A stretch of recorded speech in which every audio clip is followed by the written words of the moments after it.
أعوذ بالله من الشيطان الرجيم. بسم الله الرحمن الرحيم. الحمد لله نحمده ونستعينه ونستغفره ونؤمن به ونتوكل عليه ونعوذ بالله من شرور أنفسنا ومن سيئات أعمالنا. من يهده الله فلا مضل له ومن يضلله فلا هادي له ونشهد أن لا إله إلا الله وحده لا شريك له ونشهد أن سيدنا وسندنا وحبيبنا ونبينا ومولانا محمدا عبده ورسوله وصلى الله تعالى على خير خلقه محمد وعلى آله وأصحابه أجمعين. أما بعد فقد قال الله تبارك وتعالى في القرآن المجيد والفرقان الحميد. فأعوذ بالله من الشيطان الرجيم. بسم الله الرحمن الرحيم. ولا تصعر خدك للناس ولا تمش في الأرض مرحا. صدق الله العظيم وصدق رسوله النبي الكريم ونحن على ذلك لمن الشاهدين والشاكرين والحمد لله رب العالمين.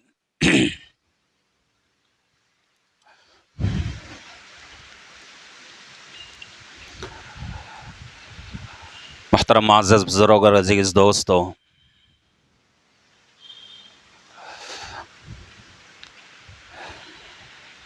انسان کے جسم کے لیے اور ایمان کے لیے دو قسم کی بیماریاں ہوتی ہیں. ایک بدنی بیماریاں، یہ انسان کی جسم کو کمزور کر دیتی ہیں، اور ایک ہے روح کی بیماریاں، یہ انسان کی ایمان کو کمزور کر دیتی ہیں. کوئی بیماری آ جائے انسان کو بدنی اعتبار سے، تو انسان اپنے آپ میں کمزوری محسوس کرتا ہے، اور اس کے لیے ان بیماریوں پر علاج ضروری ہو جاتا ہے. اگر علاج نہ کرایا جائے تو پھر انسان کمزوری میں بڑھتا جاتا ہے، اور اسی بیماری میں وہ دنیا سے رخصت ہو جاتا ہے. اسی طریقے سے روح کی بیماریاں ہیں.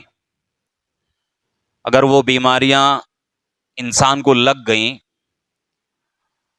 تو ان بیماریوں کی وجہ سے ایمان کمزور ہوتا چلا جاتا ہے. اس کے اوپر فکر نہ کی جائے، اس کے لیے کوئی سد باب قائم نہ کیا جائے، تو پھر انسان ایمانی سطح میں کمزور ہوتا چلا جاتا ہے، اور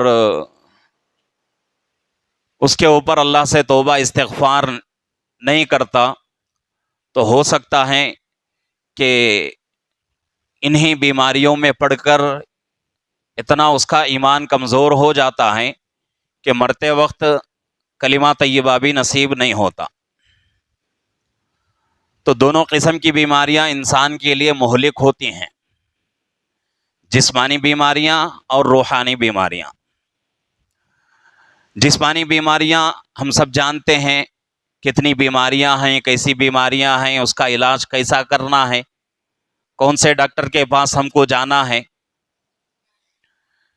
اسی طریقے سے روح کی بیماریاں بھی ہم کو معلوم ہونا چاہیے، اس کا علاج بھی ہم کو معلوم ہونا چاہیے، تب جا کے ہم ان بیماریوں سے اپنے آپ کو بچا سکیں گے، اور صحیح طریقے سے اس کا علاج ہم کر سکیں گے. قرآن کریم کی طرف نظر کریں گے، قرآن کریم کی طرف دیکھیں گے تو قرآن شریف کے اندر ایسی بہت ساری بیماریوں کا تذکرہ ہے جو کہ روح سے تعلق رکھتی ہیں اور دل سے اس کا تعلق ہے. جیسا کہ غیبت ہے، یہ غیبت انسان کے دل سے تعلق رکھتا ہے اور انسان کے زبان سے بھی تعلق رکھتا ہے. کسی کی برائی کرنا ہے اور اسی طریقے سے کسی سے حسد کرنا، کینہ رکھنا، دشمنی رکھنا، حسد کرنا، کسی کو حقیر سمجھنا، یہ تمام کی تمام چیزیں دل کی بیماریاں ہیں. یہ بیماریاں کسی کے اندر آ جاتی ہیں تو ان بیماریوں کی وجہ سے انسان کے اعمال برباد ہو جاتے ہیں. اللہ کے نبی پاک صلی اللہ علیہ وسلم نے کئی حدیثوں میں ارشاد فرمایا کہ ان بیماریوں سے اپنے آپ کو بچاؤ. اگر ان بیماریوں سے اپنے آپ کو نہیں بچاؤ گے تو یہ تمہاری نیکیوں کو اس طرح جلا دے گی جس طرح آگ لکڑی کو جلاتی ہے. آگ میں اگر لکڑی ڈال دی جائے تو لکڑی کیا ہو جائے گی؟ جل کر خاک ہو جائے گی. اسی طریقے سے روح کی بیماریاں، دل کی بیماریاں کسی کے اندر موجود ہوں، اگر اس کا علاج نہ کیا جائے تو وہ بیماریاں باقی جتنے نیک اعمال انسان کی زندگی میں ہیں، نیکیاں ہیں، ان تمام نیک اعمال کو اور نیکیوں کو ختم کر دیتی ہیں. تو اس لیے ان بیماریوں سے اپنے دلوں کو پاک رکھنا ضروری ہے. ان بیماریوں میں سے آج کے جمعہ میں مجھے ایک بیماری کا، ایک برائی کا تذکرہ کرنا ہے جس کو قرآن کریم کے الفاظ میں تکبر کرنا کہتے ہیں. تکبر یعنی اپنے آپ میں بڑائی جتانا، اپنے آپ کو بڑا سمجھنا، یہ تکبر ہے. وَلَا تُصَعِّرْ خَدَّكَ لِلنَّاسِ وَلَا تَمْشِ فِي الْأَرْضِ مَرَحًا. قرآن شریف کی آیت ہے. اللہ رب العزت کا فرمان ہے کہ تم لوگ دوسروں کو حقیر مت سمجھو. وَلَا تُصَعِّرْ خَدَّكَ لِلنَّاسِ، تم لوگ کسی دوسرے کو حقیر مت سمجھو، کمتر مت سمجھو. وَلَا تَمْشِ فِي الْأَرْضِ مَرَحًا. دوسری بات اللہ فرماتے ہیں کہ زمین میں اپنے آپ کو بڑا سمجھ کے زندگی مت گزارو. کسی کو بھی حقیر نہیں سمجھنا ہے، کسی کو بھی کمتر نہیں سمجھنا ہے. دوسری جگہ اللہ فرماتے ہیں، سورہ حجرات کے اندر یہ آیت شریفہ موجود ہے، یا ایھا الذین آمنوا لا یسخر قوم من قوم عسى ان یکونوا خیرا منہم ولا نساء من نساء عسى ان یکن خیرا منہن ولا تلمزوا انفسکم ولا تنابزوا بالالقاب بئس الاسم الفسوق بعد الایمان. کہ ایمان والو، تم مردوں میں سے کوئی مرد کسی دوسرے مرد کو حقیر نہ سمجھے. تم عورتوں میں سے کوئی عورت کسی عورت کو حقیر مت سمجھے. یہ بہت بڑا گناہ ہے. تکبر اللہ کو پسند نہیں ہے، اور یہ تکبر اللہ کی چادر ہے. جو بندہ اللہ کی چادر کو کھینچتا ہے، حدیث قدسی کے اندر موجود ہیں، اللہ کے نبی فرماتے ہیں کہ جو بندہ، جو انسان اللہ کی چادر کو کھینچنے کی کوشش کرتا ہے تو اللہ اس کے تعلق سے جنگ کا اعلان کرتے ہیں کہ جب تو میری چادر کھینچ رہا ہے تو جنگ کے لیے تیار ہو جا. اللہ کی طرف سے جنگ کا اعلان ہے. تو اللہ کو بالکل وہ آدمی پسند نہیں ہے جو زمین پر اپنے آپ کو بڑا سمجھتا ہے اور کسی کو اپنے آپ سے کمتر سمجھتا ہے. ہو سکتا ہے کہ بھئی جسے ہم کم سمجھ رہے ہیں، جس کے بارے میں ہمارے دل میں یہ بات ہے کہ بھئی حقیر آدمی ہے، ذلیل آدمی ہے، اس کی کوئی حیثیت نہیں ہے، وہ آدمی ہو سکتا ہے اللہ کی نگاہ میں اونچا درجے والا اور اللہ کی نگاہ میں اس کی عزت ہمارے سے زیادہ ہو سکتا ہے. تو اس لیے کسی آدمی کے بارے میں یہ نہیں سمجھنا چاہیے کہ بھئی یہ آدمی حقیر ہے. سیرت کے اندر بہت سارے ایسے واقعات موجود ہیں. 30ویں پارے کے اندر ایک سورت ہے، سورہ عبسہ. عبس وتولی ان جاءہ الاعمی وما یدریک لعلہ یزکی. ان آیتوں میں ایک خاص واقعہ ذکر کیا گیا ہے. ان آیتوں کا شان نزول قرآن کریم کی ہر آیت کے پیچھے ایک مقصد ہوتا ہے. ایک مقصد کے تحت اللہ رب العزت قرآن کریم کی ہر آیت کو نازل فرماتے ہیں. اس کو شان نزول کہا جاتا ہے تفسیر کے زبان میں. تو ان آیتوں کا شان نزول یہ ہے کہ ایک مرتبہ اللہ کے نبی پاک صلی اللہ علیہ وسلم کی خدمت اقدس میں مکۃ المکرمہ کے بڑے سردار لوگ موجود تھے. یہ کب کا واقعہ ہے؟ ہجرت سے پہلے کا، مکہ مکرمہ میں رہتے ہوئے یہ واقعہ پیش آیا. اللہ کے نبی پاک صلی اللہ علیہ وسلم کی خدمت اقدس میں کچھ لوگ مکے کے جو بڑے سردار تھے وہ آئے. اللہ کے نبی صلی اللہ علیہ وسلم ان سے بات کر رہے تھے، کچھ سوال و جواب ہو رہا تھا. تو اتنے میں ایک صحابی آتے ہیں، حضرت عبداللہ ابن ام مکتوم. یہ صحابی نابینا صحابی ہیں، اور ان صحابی کو اللہ کے نبی پاک صلی اللہ علیہ وسلم کی طرف سے مسجد نبوی کا مؤذن بھی مقرر کیا گیا تھا. مسجد نبوی کے جو مؤذن تھے وہ حضرت بلال رضی اللہ عنہ، اس کے بعد حضرت عبداللہ ابن ام مکتوم رضی اللہ عنہ. نابینا صحابی تھے، اللہ کے نبی سے بے حد محبت کرتے تھے، اور مکۃ المکرمہ میں رہتے ہوئے اسلام میں آ گئے. بہت ہی غریب صحابی تھے، نابینا تھے، آنکھ نہیں تھی. تو اللہ کے نبی صلی اللہ علیہ وسلم کی خدمت اقدس میں مکے کے سردار لوگ بیٹھے ہوئے تھے، بات چیت ہو رہی تھی. تو اتنے میں حضرت عبداللہ ابن ام مکتوم رضی اللہ عنہ آتے ہیں بات کرنے کے لیے. تو اللہ کے نبی صلی اللہ علیہ وسلم کیا کرتے ہیں کہ بھئی مکے کے بڑے لوگ موجود ہیں، سردار لوگ، اس لیے حضرت عبداللہ ابن ام مکتوم رضی اللہ عنہ کو ایک طرف بٹھا دیتے ہیں، اس لیے کہ بڑے لوگ موجود ہیں. اگر ان کے سامنے ایک چھوٹے صحابی آئیں گے اور چھوٹی جو ہیں طاقت کے، ان کے پاس جو ہے دنیاوی اعتبار سے کوئی بڑی حیثیت ان صحابی کی نہیں تھی، تو اللہ کے نبی صلی اللہ علیہ وسلم نے سوچا کہ بھئی بڑے لوگ مجلس میں موجود ہیں، اگر ان کے درمیان میں چھوٹے آدمی آ گئے تو ہو سکتا ہے ان کے دل میں کچھ برائی آ جائے، یہ لوگ کچھ برا سمجھیں گے. اور ہوتا بھی تھا عرب کے لوگوں میں کہ عرب کے لوگ، ان کے اندر یہ تعصب تھا، بہت زیادہ تھا. جس کے پاس مال ہوتا تھا، جو آدمی طاقتور ہوتا تھا، اس آدمی کے سامنے غریب آدمی آ کر بات نہیں کر سکتا تھا. ایسی جہالت کا زمانہ تھا. تو اللہ کے نبی صلی اللہ علیہ وسلم کے پاس جو ہیں بڑے بڑے لوگ موجود تھے، چھوٹے صحابی آئے بات کرنے کے لیے، اللہ کے نبی نے ان کو سائیڈ میں بٹھا دیا، ایک بازو میں بٹھا دیا. تو یہ بات اللہ کو پسند نہیں آئی. فوراً اللہ کے نبی صلی اللہ علیہ وسلم کو، اللہ کے نبی کے اوپر وحی نازل ہوئی حضرت عبداللہ ابن ام مکتوم رضی اللہ عنہ کی فضیلت کے تعلق سے.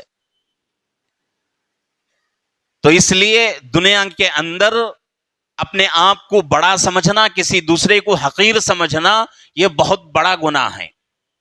تکبر انسان کی زندگی کو ختم کر دیتی ہے.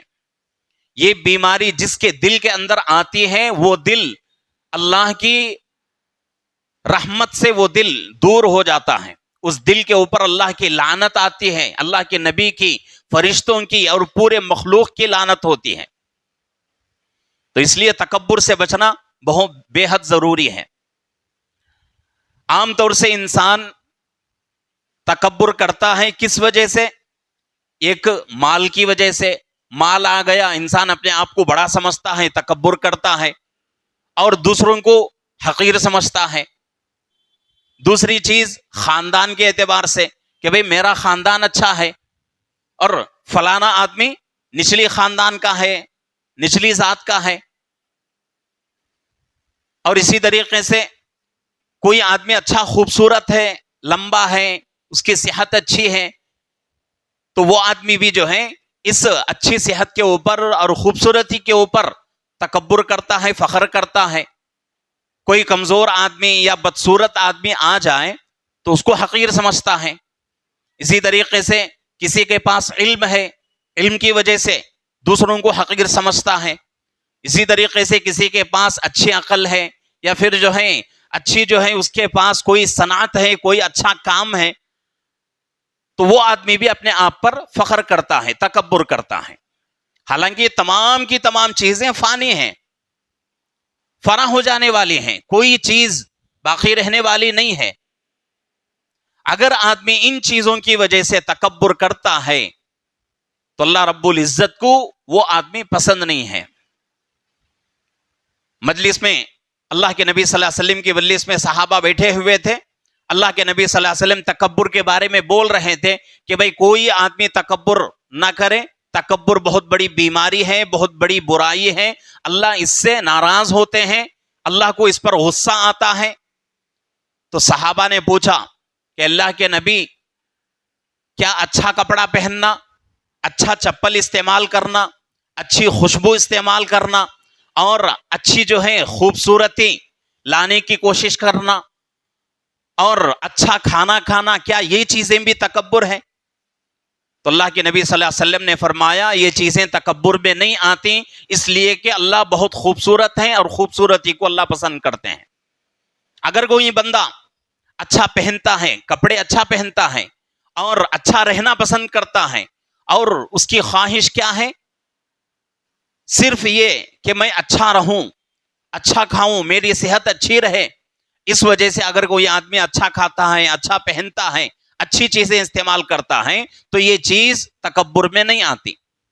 اگر کوئی آدمی اچھا کپڑا پہن کر کسی دوسرے کو حقیر سمجھے، کپڑا اچھا پہن لیے، پہننے کے بعد کوئی ایسا آدمی آیا جس کے کپڑے معمولی ہیں، اس وقت اگر کسی کے اس آدمی کے دل کے اندر یہ بات آ جائے کہ بھئی یہ آدمی تو بہت معمولی آدمی ہے، میں اچھے کپڑے پہن کر آیا ہوں، میرے جوتے اچھے ہیں اس کے جوتوں سے، میرے چپل اس کے چپل سے اچھے ہیں، اگر یہ بڑائی آ گئی تو پھر یہ چیز تکبر ہے، اللہ اس کو پسند نہیں کرتے. تو تکبر بہت ہی بری چیز ہے. تکبر سے انسان کی زندگی کی تمام نیکیاں ختم ہو جاتی ہیں اور شیطان اسی لیے دھتکارا گیا ہے اللہ کے دربار سے. وَإِذْ قُلْنَا لِلْمَلَائِكَةِ اسْجُدُوا لِآدَمَ فَسَجَدُوا إِلَّا إِبْلِيسَ لَمْ يَكُن مِّنَ السَّاجِدِينَ. قرآن کہتا ہے جب حضرت آدم علیہ السلام کو اللہ نے بنایا، آپ کا پتلا تیار ہو گیا، روح پھونکی گئی، آپ کھڑے ہو گئے، تو اللہ نے اس وقت تمام آسمانی مخلوق کو حکم دیا کہ بھئی آدم کے سامنے سجدہ کرو. وَإِذْ قُلْنَا لِلْمَلَائِكَةِ اسْجُدُوا لِآدَمَ فَسَجَدُوا إِلَّا إِبْلِيسَ. پوری مخلوق حضرت آدم علیہ السلام کے سامنے سجدہ ریز ہو گئی، سجدہ کرنے لگی. الا ابلیس، سوائے ابلیس کے، شیطان کے. شیطان نے سجدہ نہیں کیا. قال اسجد، اللہ سے کہنے لگا کہ اے اللہ، تخلیق کے اعتبار سے میں آدم سے بہتر ہوں. کیوں؟ اس لیے کہ اے اللہ تو نے مجھے آگ سے پیدا کیا ہے اور آدم کو مٹی سے پیدا کیا ہے، تو اس لیے آگ افضل ہے مٹی سے، تو میں آدم کے سامنے سجدہ نہیں کروں گا. تو اللہ رب العزت نے دھتکار دیا اور کہا میرے دربار سے نکل جا. جب تو میرا حکم نہیں مانتا اور آدم کے سامنے سجدہ نہیں کرتا، اپنے آپ کو بڑا سمجھتا ہے، تو تجھے میرے دربار میں رہنے کا حق نہیں ہے. تو اللہ رب العزت نے کیا کر دیا؟ دربار سے نکال دیا. اب اس نے ٹھان لیا ہے کہ میں تمام انسانوں کو کیا کروں گا؟ تکبر میں مبتلا کروں گا.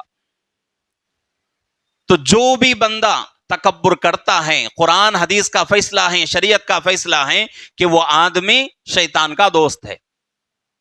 اور جو آدمی تواضع کرتا ہے، من تواضع للہ رفعہ اللہ، اللہ کے لیے تواضع اختیار کرنا ضروری ہے.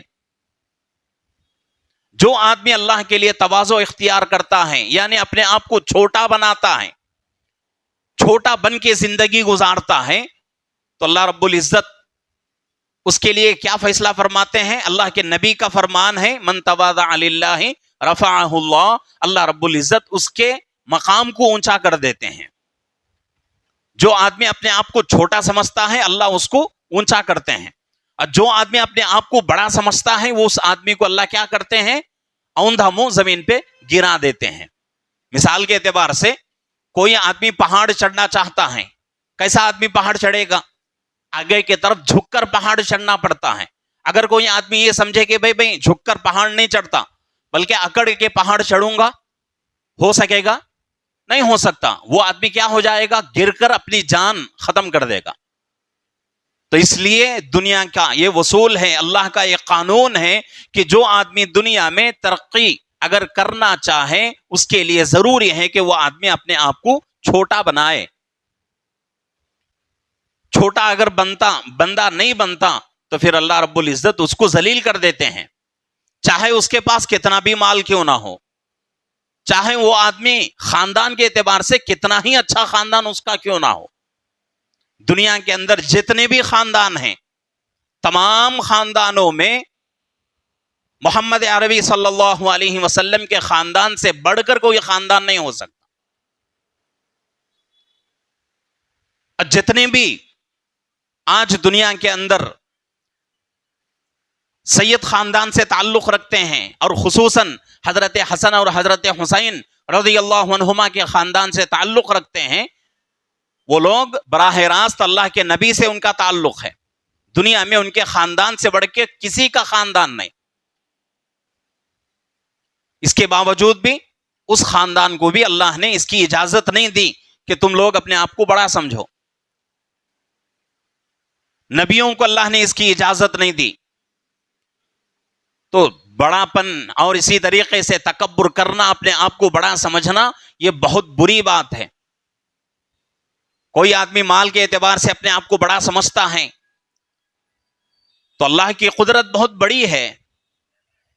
اللہ جو کچھ مال اپنے فضل سے عطا کیے ہیں، اپنی قدرت سے اس مال کو چھین بھی سکتے ہیں۔ کوئی آدمی خوبصورت ہے، ہٹا کھٹا ہے، صحت اچھی ہے، اس کے اوپر فخر کرتا ہے تو اللہ بیماریوں میں مبتلا کر سکتے ہیں۔ کسی کا خاندان اچھا ہے، کسی کے پاس کوئی وہدہ ہے، ان چیزوں کی وجہ سے کوئی آدمی اپنے آپ کو بڑا سمجھتا ہے، تکبر کرتا ہے تو اللہ رب العزت ان تمام چیزوں کو چھین سکتے ہیں۔ تو اس لیے ضروری ہے کہ اپنے آپ کو چھوٹا بنا کے زندگی گزاریں۔ دنیا کے اندر اللہ رب العزت کسی آدمی کے لیے چیز پسند نہیں کرتے کہ کوئی بندہ اپنے آپ کو بڑا سمجھے اور تکبر کرے۔ جو بندہ جتنا اپنے آپ کو چھوٹا بنا کے زندگی گزارتا ہے اللہ رب العزت اس کو اتنا ہی اونچا مقام عطا فرماتے ہیں، اور جو بندہ دنیا میں جتنا تکبر کرتا ہے، جتنا غرور کرتا ہے اور جتنا اپنے آپ کو بڑا سمجھتا ہے، اس آدمی کو اللہ رب العزت اتنا ہی جو ہے ذلیل کر دیتے ہیں۔ دنیا میں کتنے بڑے بڑے بادشاہ گزرے دنیا میں، فرعون جیسا بادشاہ، قارون، شداد، ایسے بڑے بڑے بادشاہ گزرے ہیں دنیا میں، اور ان کی طاقت کیسی تھی؟ وہ لوگ اپنے آپ کو خدا سمجھتے تھے، اتنی طاقت ان کی تھی، اتنا رعب ان کا تھا، اپنے آپ کو بڑا سمجھنے لگے۔ اللہ رب العزت نے ان کی پوری طاقت کو مٹی میں ملا دیا۔ فرعون کی لاش آج بھی جو ہے مصر کی میوزیم میں عبرت کے لیے رکھی ہوئی ہے۔ کئی ہزار سال ہو گئے دنیا سے گئے ہوئے، لیکن پوری دنیا کے انسانوں کے لیے اللہ نے عبرت بنا دیا۔ آج بھی اس کی لاش جو ہے رکھی ہوئی ہے، اللہ نے اس کی حفاظت فرمائی ہے سڑنے سے، کہ دنیا والے سمجھ جائیں کہ بھئی اپنے آپ کو بڑا سمجھنے والا اتنا بڑا بادشاہ آج بے جان پڑا ہوا ہے۔ تو یہ مال ہے اور اسی طریقے سے طاقت ہے، کوئی وہدہ ہے، اچھا خاندان ہے، علم ہے، اور کچھ لوگ عبادت کی وجہ سے بھی اپنے آپ کو بڑا سمجھتے ہیں۔ اللہ کی طرف سے توفیق مل گئی عبادت کرنے کی، نمازوں کی پابندی ہو رہی ہے، گناہوں سے بچنے کی اللہ نے توفیق دی، روزوں کی اللہ نے توفیق دی، ان چیزوں کے اوپر کچھ لوگ فخر کرتے ہیں، اور وہ لوگ جو نمازوں کی پابندی صحیح طریقے سے نہیں کر سکتے ان کو حقیقت سمجھتے ہیں. یہ بھی جائز نہیں ہے. عبادت کے اوپر بھی کوئی آدمی اپنے آپ کو بڑا نہیں سمجھ سکتا. عبادت کی وجہ سے کوئی آدمی اپنے آپ کو تکبر میں مبتلا نہیں کر سکتا. اللہ نے توفیق دی، عبادت کر رہا ہے. اللہ توفیق جس طریقے سے عبادت کی اس کو نصیب کیے ہیں، اسی طریقے سے اللہ اپنی قدرت سے اس کی توفیق اللہ چھین سکتے ہیں. طاقت اللہ کے پاس ہے. تو اس لیے بہت ہی ضروری ہے کہ یہ تمام کی تمام چیزیں، چاہے مال ہو، اسی طریقے سے اولاد ہو، اور اسی طریقے سے اچھا خاندان، اچھا عہدہ اور پاور، یہ تمام کی تمام چیزیں فخر کرنے کے لیے نہیں ہیں. اللہ رب العزت کسی کو مال دیتے ہیں، اللہ کسی کو غریب بناتے ہیں، اللہ کسی کو صحت نصیب کرتے ہیں، کسی کو بیماری میں اللہ مبتلا کر دیتے ہیں. حضرت موسیٰ علیہ السلام کے اور اللہ رب العزت کے درمیان بہت سارے باتیں ہیں، کیونکہ حضرت موسیٰ علیہ السلام اللہ سے بات کرنے کی طاقت رکھتے تھے. تو ایک مرتبہ حضرت موسیٰ علیہ السلام نے اللہ سے پوچھا کہ اللہ، یہ دنیا کا نظام بھی کیسا عجیب نظام ہے. کچھ لوگ امیر ہیں، کچھ لوگ فقیر ہیں، کچھ لوگ مالدار ہیں، کچھ لوگ غریب ہیں، کچھ لوگ صحت مند ہیں، کچھ لوگ بیماریوں میں مبتلا ہیں. اللہ، کتنا اچھا ہوتا کہ دنیا کے تمام لوگ صحت مند ہو جاتے، بیماری نہیں آتی. اللہ رب العزت نے فرمایا کہ اے موسیٰ، اگر دنیا کے تمام لوگوں کو میں اچھا بنا دوں، صحت مند بنا دوں، بیماری کے اوپر جب بیماری آ جائے تو بیماری پر آدمی میرے طرف کب رجوع ہو سکتا ہے؟ میرے طرف کون میرے دروازے تک آ سکتا ہے؟ جب بیماری نہ ہو تو صحت کے اوپر کون شکر ادا کر سکتا ہے؟ حضرت موسیٰ علیہ السلام نے پھر پوچھا کہ اللہ، اس دنیا میں پورے کے پورے انسان مالدار ہو جاتے، کوئی آدمی غریب نہ ہوتا تو کتنا اچھا تھا. تو اللہ نے فرمایا ایسا نہیں ہو سکتا. اگر پورے کے پورے لوگ مالدار ہو جاتے، کوئی غریب نہ ہوتا، تو بھوک کی اور اسی طریقے سے محتاجگی کی اور اسی طریقے سے ضروریات کی جو زندگی ہے وہ زندگی کون دیکھے گا؟ اور جس کے پاس مال ہے، اگر پورے دنیا کے انسانوں کو میں مالدار بنا دیتا تو پھر مال کے اوپر کون اللہ میرا شکر ادا کرتا؟ تو اس لیے یہ میرا وصول ہے کہ کچھ لوگ مالدار رہیں گے، کچھ لوگ فقیر رہیں گے، کچھ لوگ اچھے خاندان والے، کچھ لوگ چھوٹے خاندان والے. تو یہ تمام کی تمام چیزیں فنا ہونے والی چیزیں ہیں، اور ان چیزوں میں پڑھ کر اگر کوئی بندہ اللہ سے تکبر کرے گا تو پھر اللہ رب العزت اس کو ذلیل کریں گے. انسان کو اللہ جو مال دیتے ہیں، مال کی وجہ سے انسان تکبر کرنے کے لیے اللہ مال نہیں دیتے، بلکہ اس مال کی وجہ سے انسان کیا کرے؟ اللہ کو خوش کرے. اس کے لیے اللہ مال دیتے ہیں. کسی کے اندر صحت ہے، بیماری نہیں ہے، اللہ کیوں دیتے ہیں صحت؟ کہ صحت کی زندگی گزارتے ہوئے میرا شکر ادا کرے اور میری عبادت زیادہ کرے.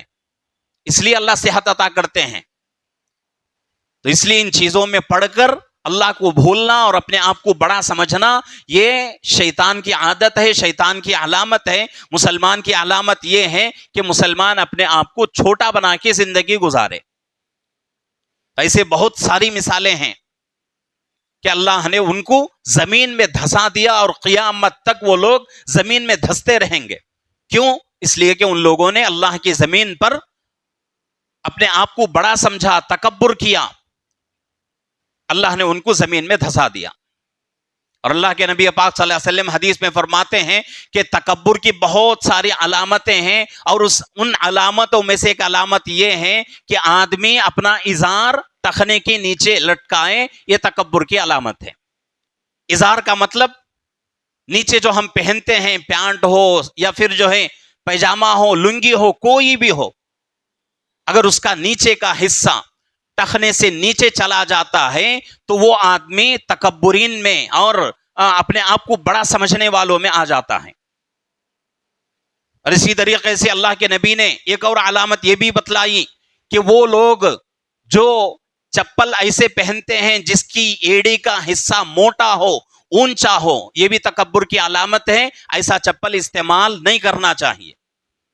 صحابہ نے اللہ کے نبی سے پوچھا کہ اللہ کے نبی، یہ روم و فارس والے اونچی ایڑی کا چپل استعمال کرتے ہیں اور اپنا ازار ٹخنے کے نیچے لٹکاتے ہیں، اے اللہ کے نبی اس کے باوجود بھی ان کے پاس بہت سارا مال ہے، بہت ساری دولت ہے اور بہت ان کی طاقت ہے، کیا وہ لوگ یہ جو کام کر رہے ہیں حق پر ہیں؟ اللہ کے نبی نے فرمایا بالکل نہیں، وہ لوگ اپنا ازار ٹخنے کے نیچے لٹکا رہے ہیں، اونچی ایڑی کا چپل پہن رہے ہیں، مطلب یہ ہے کہ وہ لوگ اپنے آپ کو بڑا سمجھتے ہیں، تکبر کرتے ہیں اور اللہ کی زمین پہ اکڑ کے چل رہے ہیں۔ ایک دن ایسا آئے گا کہ اللہ رب العزت ان کی طاقت کو، ان کی قدرت کو اور ان کے حکومت کو اللہ رب العزت زمین میں ملا دیں گے۔ ایسا ہی ہوا۔ تو اس لیے قیصر و کسریٰ، روم و فارس بڑی طاقت کی جو ہے قومیں تھیں، لیکن اللہ نے ان کو زمین میں ملا دیا ان کی تکبر کی وجہ سے۔ تو اس لیے اپنے آپ کو بڑا کبھی بھی نہیں سمجھنا ہے۔ تکبر کی جتنی بھی علامتیں ہیں ان تمام علامتوں کو اپنی زندگی سے باہر کرنے کی ضرورت ہے۔ اللہ رب العزت سے دعا ہے کہ اللہ رب العزت ہم تمام کو یہ جو بیماری ہے تکبر کی، اپنے آپ کو بڑا سمجھنے کی، اس بیماری سے اور اس جیسی تمام بیماریوں سے اللہ رب العزت ہم تمام کو اپنے آپ کو بچانے کی اور ان سے اپنے آپ کو جو ہے بچا کر صحیح طریقے سے اپنے آپ کو چھوٹا بنا کے زندگی گزارنے کی اللہ توفیق عطا فرمائے۔ آمین وآخر دعوانا الحمدللہ رب العالمین۔ 5 منٹ کا وقت ہے، جو حضرات سنت نے پڑھے ہیں جلدی سے جلدی سنت پڑھ